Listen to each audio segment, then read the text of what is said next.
So welcome back. Now we are starting the next topic, the Commission of Sati. So this is our sixth chapter of history, and the name is Empowerment of Women and Other Weaker Sections. So this is our Commission of Sati, the Commission of Sati Act, Prevention Act, Sati Prevention. म्हणजे सती प्रतिबंधक कायदा. तर काय झालं, 4 September 1987 रोजी राजस्थानमधील देवरा गावात रूपकुंवर नावाची एक विवाहिता स्त्री होती. ती सती गेली. पण आता त्याच्यात एक होतं की ती स्वेच्छेने सती नव्हती गेली. तिला सती जाण्यासाठी प्रवृत्त करण्यात आलं होतं. तिचे सती जाणे, सती प्रथेचे उदात्तीकरण करणे या सर्वच गोष्टी बेकायदेशीर होत्या.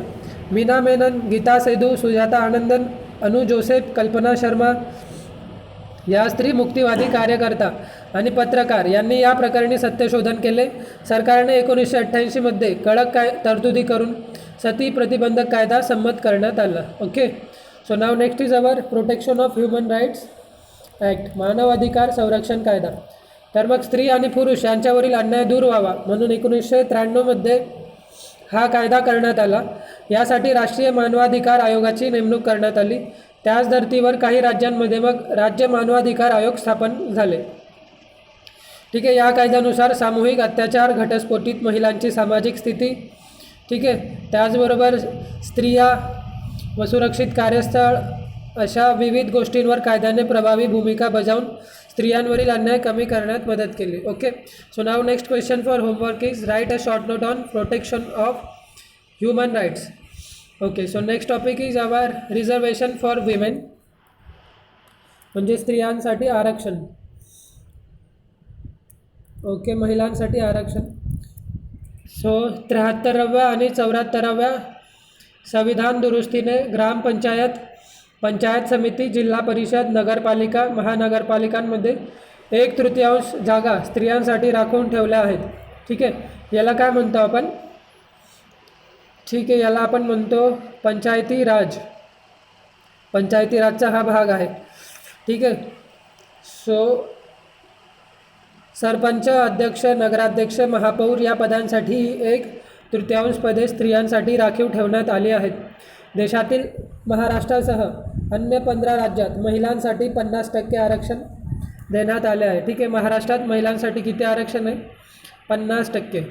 आणि आणखी त्यात 15 राज्य आहेत. सो मग या तरतुदीमुळे महिलांना राज्यकारभारात सहभाग घेण्याची संधी मिळते. ओके, सो स्वातंत्र्योत्तर काळात भारतीय संविधानाने स्त्री पुरुष समतेची तत्त्वे स्वीकारली. त्यामुळे मतदानासारखा महत्त्वाचा राजकीय हक्क स्त्रियांना मिळाला.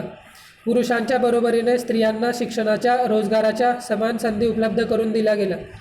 सती, हुंडा, बहुपत्नीत्व यासारख्या दुष्ट प्रथांवर कायद्याने बंदी घातली. स्त्रियांचा घटस्फोट अधिकार मान्य करण्यात आला. त्यांना मालमत्तेतही कायदेशीर वाटा दिला जाऊ लागला. ठीक आहे, त्याचबरोबर स्थानिक संस्थांमध्ये काही जागा राखून ठेवण्यात आल्या. या सर्व तरतुदींमुळे आज आपल्याला असे दिसते की स्त्रिया शिक्षण घेऊन अर्थार्जन करू लागल्या आहेत. स्त्री मुक्तीच्या विचाराने स्त्रियांना आत्मभान येत आहे. ठीक आहे, शिक्षण, अर्थार्जन, प्रशासन, राजकारण या सर्व क्षेत्रात स्त्रिया आता हिरिरीने भाग घेऊ लागल्या आहेत. So now next is our do you know women chief ministers in India. तर Sucheta Kripalani Uttar Pradesh, Nandini Satpathy Odisha, Jayalalithaa Tamil Nadu, Mayawati Uttar Pradesh, Vasundhara Raje Rajasthan, Mamata Banerjee waste Bengal, Rabri Devi Bihar, Anandiben Patel Gujarat, Sheila Dikshit Delhi, Mehbooba Mufti Saeed Kashmir, Uma Bharti Madhya Pradesh, Rajendra Kaur भट्टाल Punjab, Sushma Swaraj Delhi, Shashikala Kakodkar Goa, Saeeda Anwar Timur Assam, Janaki Ramachandran Tamil Nadu are all women who have led their status as chief ministers. So next is our do you know A demonstration was held in New York on 8th of March 1857. तर New York शहरात 8 मार्च 1857 रोजी एक मोर्चा निघाला होता किंवा काढण्यात आला होता. त्यात कामाचे तास कमी करावे, योग्य मोबदला मिळावा, ठीक आहे, त्यांना रोजगार व्यवस्थित मिळावा, पाळणा घरे असावीत इत्यादी मागण्यांसाठी निघालेला हा कामकरी महिलांचा पहिलाच मोर्चा होता. याच मागण्यांसाठी मग 8 मार्च 1909 रोजी महिलांनी संप केला. परिणामी डेन्मार्कला झालेल्या वुमेन्स सोशलिस्ट इंटरनॅशनल च्या बैठकीत हा महिलांच्या लढ्याचा दिवस म्हणून साजरा करण्यात आला. 1975 हे वर्ष आंतरराष्ट्रीय महिला वर्ष म्हणून साजरे झाले. Okay, so now next question for homework is which year is celebrated और ऑब्झर्व्ड as international women's year.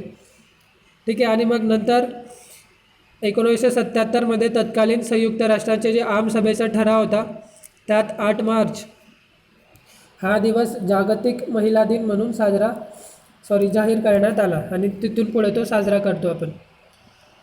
So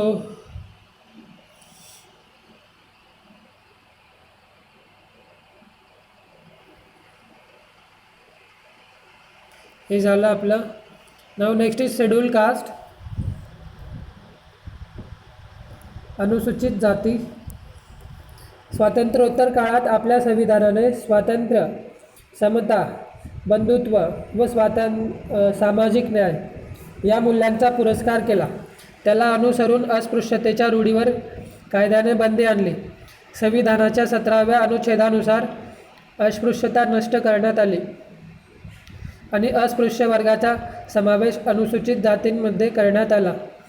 या अनुसूचित जातींचे सामाजिक व आर्थिक मागासलेपण लक्षात येऊन त्यांचा विकास साधता यावा म्हणून त्यांना शिक्षणात व नोकऱ्यात प्रतिनिधित्व देण्यात आले. ओके, बघा काय काय केलं.